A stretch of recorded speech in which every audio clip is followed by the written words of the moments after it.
Welcome back. This is You've Heard It Said, where faith meets history and the stories we thought we knew come alive.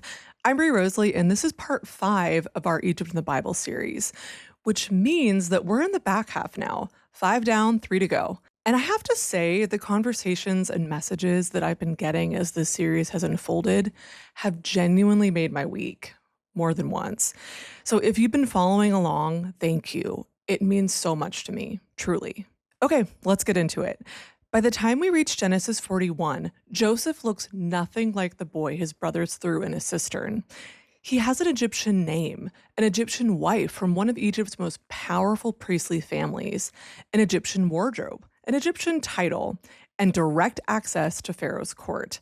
He's second in command of the most dominant empire in the ancient world. And if you passed him in the streets of Memphis, you would not know him from the Hebrew shepherd's son from Canaan. The question the text never quite answers and refuses to let us ignore is what it cost him to get there. Now, before we sit with Joseph's story, I want to back up, because Joseph didn't land in Egypt by accident. There's a thread running through Genesis that most of us read right past. So I found this through an episode of the Bible Project podcast, highlighting a scholar named Yair Zakovich, an Israeli Hebrew Bible scholar who spent a career noticing things the rest of us miss. And here's the thing about Genesis and the Pentateuch more broadly. The author of the book isn't just reporting the events. Footnote: tradition holds Moses as the author of the Pentateuch. This is both Hebrew tradition and tradition of most church history. And it's where I land too, which does raise the logistical question of when exactly Moses found time to write 5 books. The man was mediating water crises, receiving laws at Sinai, and managing a large population of extremely opinionated people in the desert. 40 years is a long time, though. Presumably there were evenings, and I'm sure Joshua helped. End footnote. The narrative is structured to be read at a higher altitude. If you zoom out far enough, you start to see the patterns across generations that no single character could see from inside their own story. The Torah is doing something architecturally intentional, and when you step back to see the whole structure, some uncomfortable things come into focus.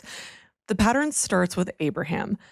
So to recap, famine hits Canaan, he heads to Egypt, the ancient world's breadbasket, the place that has always had food when everyone else was running low, and things go sideways almost immediately. He lies about Sarah, acquires wealth through deception, and gets expelled.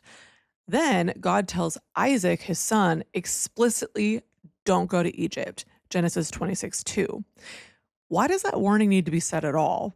Because, as we've discussed at length, Egypt works. It's seductive precisely because it's stable. The warning tells you something the narrator already understands. This place has a pull that outlasts good intentions. And then Jacob's family goes there. They thrive in Goshen. 400 years later, they can't leave. But Zakovich's real contribution is what he noticed buried inside the story before Joseph even arrives. When Hagar, Abraham's Egyptian slave, who we discussed in part 4, is oppressed by Sarah, the Hebrew word for that oppression is the same word used later to describe Israel's oppression under Pharaoh. The same word. The narrator, again, who we think is Moses, is doing something deliberate. And when Joseph's brothers sell him to slave traders on their way to Egypt, who happens to be passing by? The Ishmaelites, Hagar's descendants. The family cast out because of what Abraham and Sarah did to their mother. Zakovich's argument: Israel's eventual enslavement in Egypt is, in the moral sense, measure for measure. They did this first, to an Egyptian woman in their own household. Now, I want to be careful here because this can sound like victim blaming, and the text is not doing that. It's not saying Israel deserved 400 years of brutal labor. What it's doing is something more morally serious. It's saying that the world is coherent. Actions have trajectories. The sins of the fathers travel further than anyone anticipated. And the Pentateuch structure is designed to make sure you see it from far away to feel the weight of that. So when we ask what Joseph gave up to rise to power in Egypt, we're stepping into the question the text has been building for chapters. Here's something most people don't know about how Egypt's government worked. The person actually running the country on a day-to-day basis wasn't Pharaoh. Pharaoh was the theological office, the living embodiment of Ma'at, cosmic order made flesh. The administrative machinery, the grain distribution, the legal disputes, the military logistics, the taxation records, All of that fell on a single figure called the vizier. Footnote: the vizier was the operational center of the empire. Every provincial governor reported up to him. Every legal dispute of significance came to his court. Every grain record, every tax collection, every military dispatch ran through his office.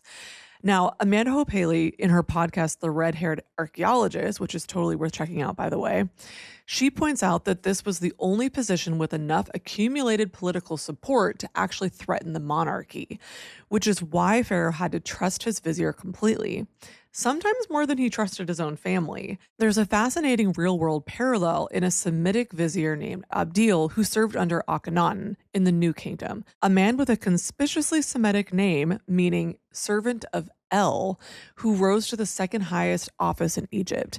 The text never uses the word vizier for Joseph, but that's the role Genesis is describing when it puts the signet ring on his finger. End footnote. The vizier was the most powerful non-divine person in Egypt, and that matters for how we read Genesis 41. When Pharaoh puts the signet ring on Joseph's finger, drapes him in fine linen, puts a gold chain around his neck, and declares him second over all of Egypt, this isn't a promotion to senior advisor. Joseph is now the man who runs the country. Every instrument of Egyptian state power reports to him. And now let's take a look at what assimilation into that role actually required. Egypt's cultural gravity was remarkable, not just for how it absorbed useful foreigners, but how it held on to people who came to conquer it. The Hyksos, who were Semitic rulers who controlled northern Egypt around 1650 BC, took Egyptian titles, worshipped Egyptian gods, and styled themselves as pharaohs. Footnote: the Hyksos period is directly relevant to Joseph's timeline. Some scholars think Joseph served under a Hyksos pharaoh, which would explain how a Semitic foreigner could rise to the level of vizier without it being politically catastrophic. A Semitic king promoting a Semitic second in command makes a different kind of sense than a native Egyptian dynasty doing the same thing. The timeline is debated, though, because in biblical archaeology, the timeline is always debated. But the cultural pattern holds regardless of which dynasty was in power when Joseph arrived. End footnote. When the Greeks came with Alexander, the Ptolemies did the same thing. They wore the double crown, built temples in the Egyptian style, and called themselves sons of Ra. Even conquering powers found it easier to become Egyptian rather than replace Egypt with something else.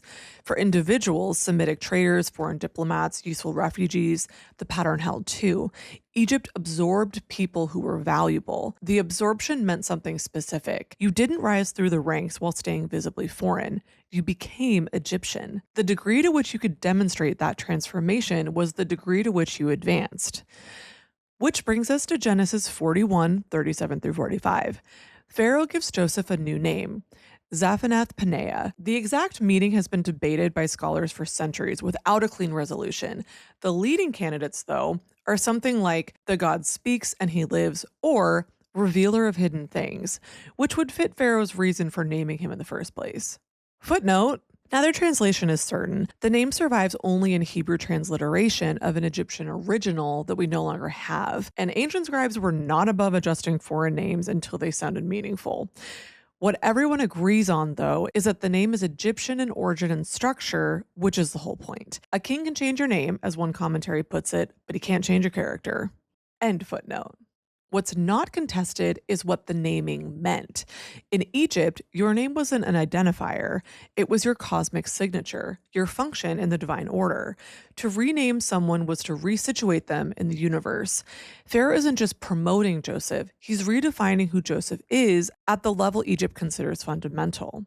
Then he gives Joseph Asenath as a wife. Her father is Potipharah, a priest of Ianu, the city the Bible calls On, the city the Greeks would later rename Heliopolis, the city of the sun. Footnote: quick note on the name situation here because it trips people up. Potipharah, Joseph's father-in-law, is a different person from Potiphar, the Egyptian official who bought Joseph as a slave back in Genesis 39.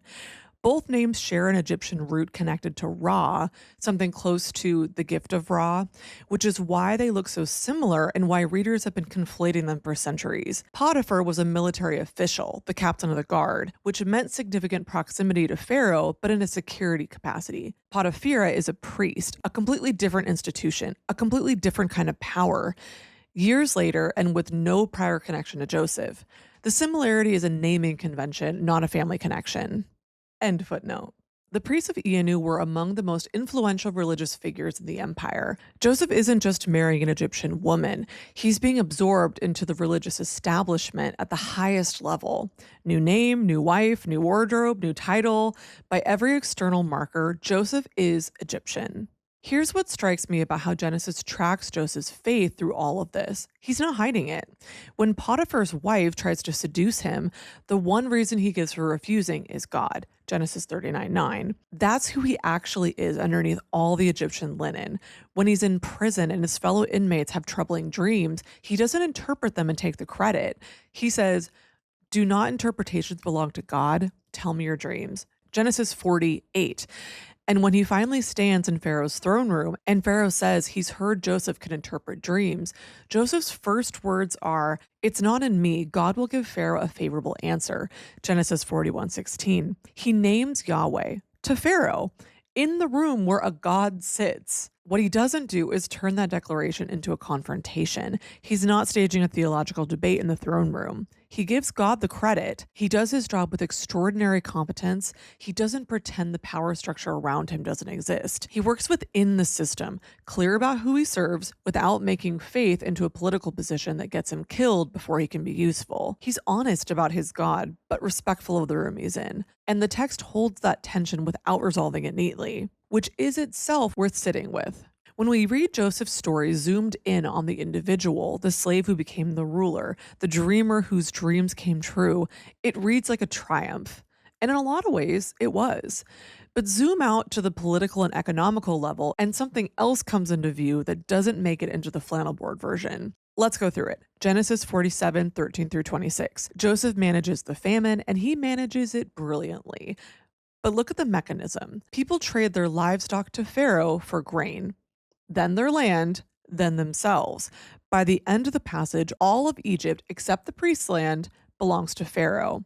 Joseph has engineered a complete consolidation of state power, an economic system where the crown owns everything and everyone as a tenant. The text doesn't condemn him.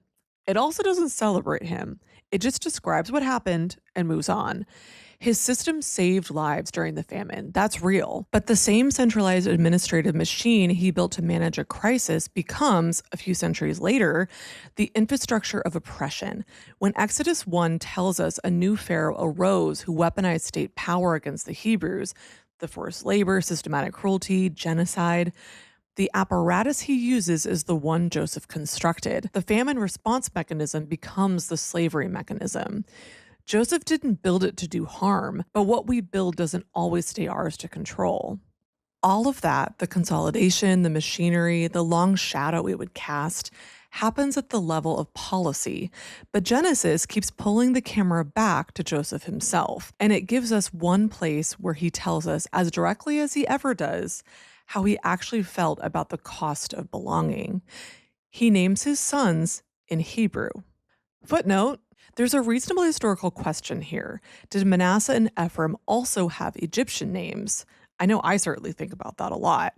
Now, children of foreign parentage in Egyptian court contexts very likely had dual names, a practice common throughout the ancient world when someone needed to operate in multiple cultural registers. The text doesn't tell us, and scholarship doesn't resolve it, but it's almost certainly what their daily court life looked like. The Genesis author gives us the Hebrew names because those are the theologically freighted ones, the ones that tell us what Joseph actually felt. End footnote. Whatever else this man has become, he is still reaching for something in the language of his fathers. Let's go over the names. The firstborn, Manasseh. God has made me forget all my trouble and my father's household. Genesis 41:51. Forget, that's the word that he chooses. And the second son, Ephraim, God has made me fruitful in the land of my suffering. Genesis 41:52. Two sons, two ways of narrating the same life. One is named for forgetting, and the other is named for fruitfulness. But notice the qualifier, in the land of my suffering. Even the name that celebrates abundance still calls Egypt the land of suffering. Later, when Jacob blesses his grandsons, Genesis 48, he crosses his hands to put Ephraim the younger above Manasseh. Fruitfulness in the land of suffering, honored over forgetting the land of origin. The text surfaces an opinion without making a big speech about it. Now, Joseph's story is remarkable partly because he was the exception. He was in Pharaoh's court, insulated by power in a way almost no Hebrew ever was or would be. But some costs don't get tallied until much later. That's where we're headed next time. Now, if you're a subscriber, the Part 5 further reading plan is waiting for you over on Substack. It pairs directly with today's episode and gives you a chance to sit with the Joseph text at your own pace. Like I said at the top, we're over halfway through the series, and if it's been valuable to you, here's the most helpful thing you can do. Share it with someone. Maybe it's a friend who loves history, a small group that's been working their way through Genesis, a family member who always has questions about Old Testament that nobody seems to be willing to talk about. Word of mouth is genuinely how something like this grows, and I'd be so grateful. And if you listen on a podcast platform, a review makes a real difference in how the show gets discovered, even if it's just a sentence or two. Again, I've genuinely been enjoying hearing from you. Thank you again, and I'll see you in 2 weeks for part 6.